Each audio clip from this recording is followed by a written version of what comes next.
A very good morning to you. Welcome to the Morning Brief right here on Channels Television. I'm Jeffrey Uzama. We're a nation in mourning, and I'm sure you know why. But good morning, guys. Still, we try to be upbeat and bright and early. Welcome to your perfect morning starter right here on Channels Television. I am Bukola Koka. And I'm Kayode Okikulu. Well, it's the day after Nigeria's former president, Muhammadu Buhari, died in London. And naturally, we'll begin with that story because this was a former #1 citizen at 3 different occasions, 1983 to 1985, then from 2015, 2019, then 2019 to 2023.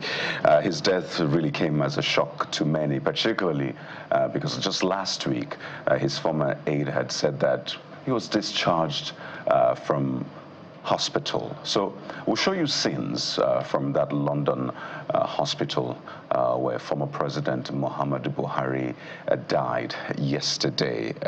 Yes, he had been in London for the last few days getting treatment. His ailment was not disclosed, but the confirmation came yesterday that former President Muhammadu Buhari is dead. And there you see a particular statement which he made, which has gotten a lot of people talking. Let's take a listen to former President Buhari asking for forgiveness for those whom he may have wronged in that sense. Take a listen. Whoever thought that there has been some form of injustice on him, we are all humans. There is no doubt I hurt some people, and I wish they would pardon me. And those that think that I've hurt them so much, please pardon me. I thank you very much. There you see the hospital, just there, the hospital where the former president, Muhammadu Buhari, died. And we can tell you the early callers at that place. A lot of dignitaries from Nigeria, their former head of state, General Abdulsalam Abubakar, Governor Diko Rada of Katsina State, that's his state now, Governor Umar Bago of Niger State. We also have Senator Sani Musa, Chairman, Senate Committee on Finance, Alhaji Abdulsamad Rabiu of Bua, former Imo State Governor, I should say. Rocha Sokorocha was also there, former EFCC Chairman, former NIDG, Foreign Minister Yusuf Tugar. And President has asked that the Vice President Kashim Shettima and the Chief of Staff proceed to the United Kingdom and accompany the body of a late former president back home. Indeed, Kayode, Jeffrey, the outside area of the London clinic pretty much depicts the mood of the nation currently, a nation in a mourning mood. And indeed, President Bola Ahmed Tinubu has directed that all flags be flown at half-mast at this time. His remains will be laid to rest in his hometown in Daura, Katsina State. Of course, he was Nigeria's president, as Kayode said earlier, from 2015 to 2019, and from 2019 up until 2023. And earlier, he was military head of state between 1983 and 1985. And this confirmed rumors, from a fortnight back that the president was ill, but which was, of course, dispelled by his former spokesperson, Garba Shehu. And it's really a sad time for Nigerians at this particular point in time, particularly, within the corridors of power, within the political elite, who particularly need Nigeria's former president's experience, his statesmanship, to define what would be the next, chapter for, the country as far as governance is concerned. We commiserate with the family of former president, of course, and his close political associates who have been speaking about, the president, his time, his achievements, and of course his service to the nation. We honor the memory of the late general, of former Nigeria's president, a very towering figure in Nigeria's political history, particularly in the north. He commanded a cult-like following. You know, we recall videos of not just the campaigns and the past elections that he participated in, but of course, you know, during his lifetime, whenever he visited the north, you know, when, you know, the northern youths, you know, chanted his name, Sai Baba, that was his fond, you know, the name that he was fondly called, Sai Baba, Sai Buhari. We remember him fondly, and of course we mourn him at this particular point in time. Jeffrey. Absolutely. We're going to be reading through some of his legacy. But first we must say our thoughts and our prayers with the family of the Buharis, for everyone from his wife to his children, immediate family, nucleus family, to his extended relatives and the entire state of Katsina. And by extension, the entire nation. This is a man that has led the country at different times with the uniform and outside the uniform. So his history it covers both his commitment to nation. It's a bit complicated and even controversial. Chimamanda Ngozi Adichie, when she was writing a rejoinder for a book written by Chinua Achebe, did talk about who will remember differently. So everybody will remember Muhammadu Buhari differently. Some for his commitment, some for the complications around his leadership, others for the complexities and even the controversies. All of that. But today, we'll stick with his humanity. For the man who led our country at one point or the other. The narrative will be out there as how well it did. But for today, a nation is in mourning, a family, a wife has lost a husband, and if children have lost their father, and the nation has lost their former leader. That is what we remember him for, at least at the moment. But maybe we'll go back to some of the things he was notably remembered for when he was sworn into office as President of the Federal Republic of Nigeria. He made that very resounding statement to send shockwaves into the polity with his body language of 1983 till he came into office in 2015 when he said this. Take a listen. Thank the millions of supporters who believed in us even when the cause seemed hopeless. I salute their resolve in waiting long hours in rain and hot sunshine to register and cast their votes and stay all night if necessary to protect and ensure their votes count and were counted. I thank those who tirelessly carried the campaign on the social media. At the same time, I thank our other countrymen and women who did not vote for us, but contributed to make our democratic culture truly competitive, strong, and definitive. I thank you all. Having just a few minutes ago sworn by the Holy Book, I intend to keep my oath and serve as president to all Nigerians. I belong to everybody, and I belong to nobody.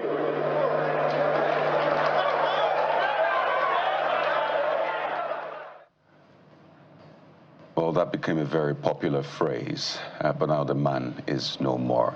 Let's show you his last public engagement, at least the one that was made public, and that was sort of a meeting, a visit from a Vice President Atiku Abubakar, former Kaduna State Governor Nasir El-Rufai, and a lot of other prominent politicians in Nigeria paid him a courtesy visit. I should say that he also, after that, had a meeting with former AFDV president, but that was a more private meeting where we just saw pictures. But this was like the major last public event, and this was early in April, just this year. So this was what, or this is what a lot of people hold on to as his major last public engagement, talking about former President Muhammadu Buhari. And he was full of smiles, you know, and camaraderie with his, you know, colleagues there at that last meeting. And he looked pretty much healthy, you know, very healthy, the former president. But there's more to the man, Muhammadu Buhari. Our State House correspondent also captures his life and times in this next report.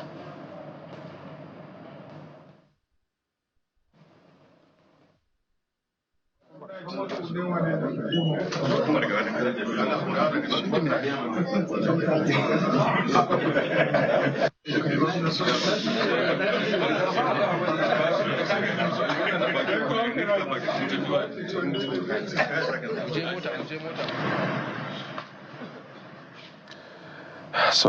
we'll bring you that very touching report. But what is even much more shocking about the death of former President Muhammadu Buhari is that Nigeria didn't just lose a former leader at the national level, also lost a major traditional ruler yesterday, the Awujale and paramount ruler of Ijebuland, Oba Sikiru Kayode Adetono, also passed away yesterday at the age of 91. So, and both men were actually good friends, not just in life, but apparently in death as well. But Adetono ascended the throne in 1960 and reigned for 65 years, during which he became widely respected for his leadership. Both men were good friends. You can see them together in these moments. It's just interesting to see as though they had a meeting on the lighter side, and the nation is in mourning, whilst we're trying to grapple with the death of former President Muhammadu Buhari. Here we are, the Awujale has also passed. And it's just a time to remember a lot of things, guys, about times here on earth. This moment reminds us, and to everyone who is in power, who is famous, who is not even famous, that this is the way of all men. A day will come when this will be the story, that how people die. What would be remembered as legacy? For now, his watch is ended. Awujale's watch is also ended. It's not a question of how well they live their lives. And this is the most critical point.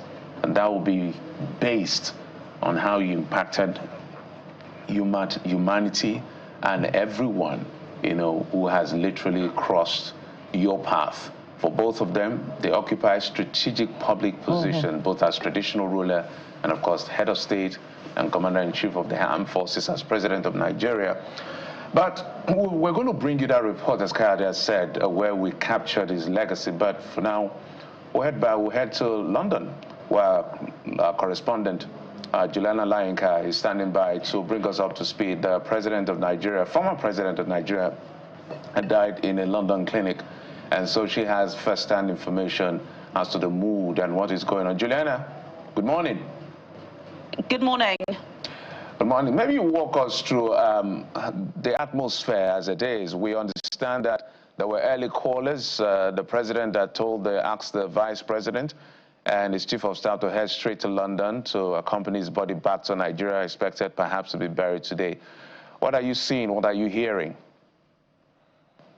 Well, good morning. I think it's a pretty somber morning. Of course, the weather has actually been unusually warm and bright in the UK. So I think a lot of us were really caught off guard when we got that confirmation late yesterday afternoon that former President General Muhammadu Buhari had died.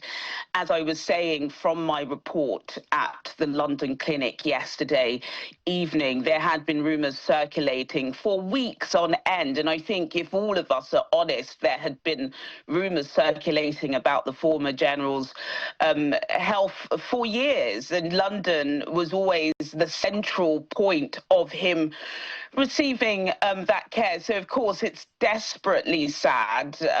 I think for Nigerians, particularly Nigerians in the diaspora, I think the death of Muhammadu Buhari symbolises a sort of break in the cord. I think in the UK, we're so used to continuity and institutions and bureaucracy, whether it's working or not. And I think one of the reasons why we feel that way is because if you are from the UK, we're used to that royal family and the seamless passing on of power. So I think, yes, of course, you know, 82, some would say it's old, some say it's not old, but I think it's just because it's that breaking chord. It's such a recent time that he was head of state. You know, so there is that sadness there. Now, you've asked about what's going going on today, and to be totally honest with you, I'm not certain. I think we are waiting to hear what's going on moment by moment. As you said, the last sort of pictures that I saw, which I know our audience all saw, was those pretty somber images of Vice President Kashim Shettima alongside Chief of Staff to President Tinubu, Femi Gbajabiamila, boarding that jet to get here. Now, I'm going to look at the time. Now, it's 7:16 local, which is the same as West African time where you guys are. So I presume that they are here in London at the Devonshire Place London Clinic. Very, very central in terms of how close that is to Heathrow Airport or Stansted Airport. Now, typically, when a huge private jet or an airline comes into the UK privately, they typically land in Stansted Airport, which is the east of the capital city, much further away to central London than Heathrow Airport, which is the main airport most people know.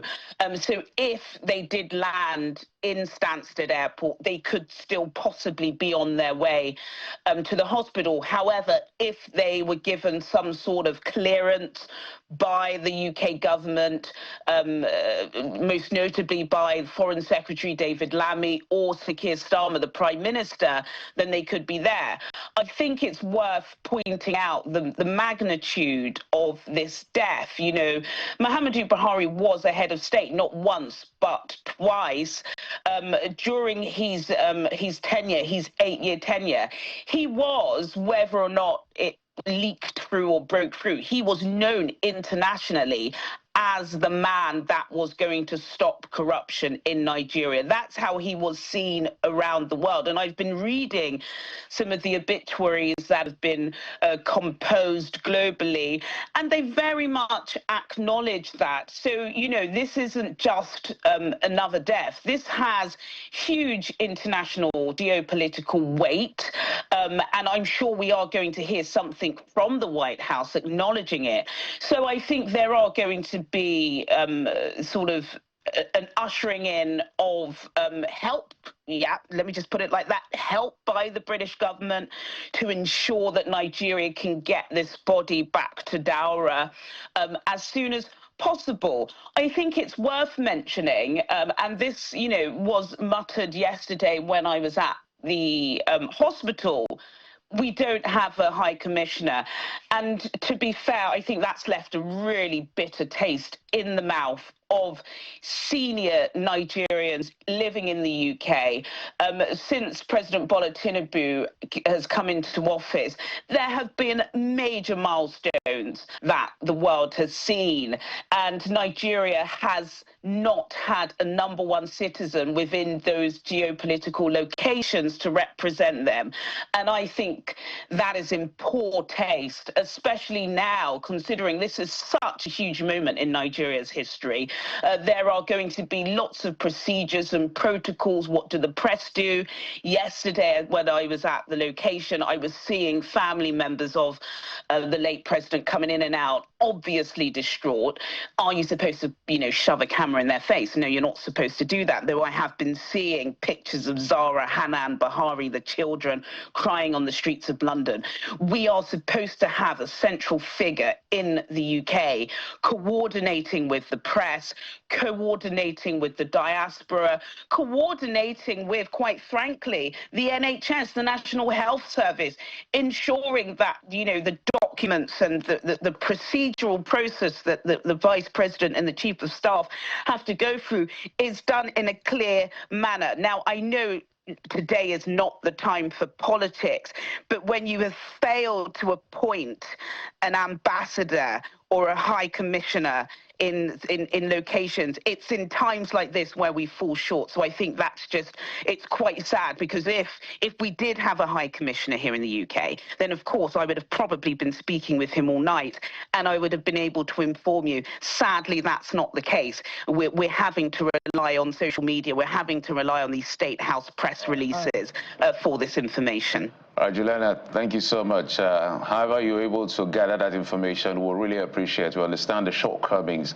but we know that you're going to do what you can do to make sure you give us updated information as it develops. We expect, as you've said, Gbajabiamila, the Chief of Staff, as well as the Vice President, to have been in London or close to London, already in London, to see how the body can be moved back to Nigeria. Juliana, we'll touch base with you as soon as we get any update. Thank you so much. We appreciate it.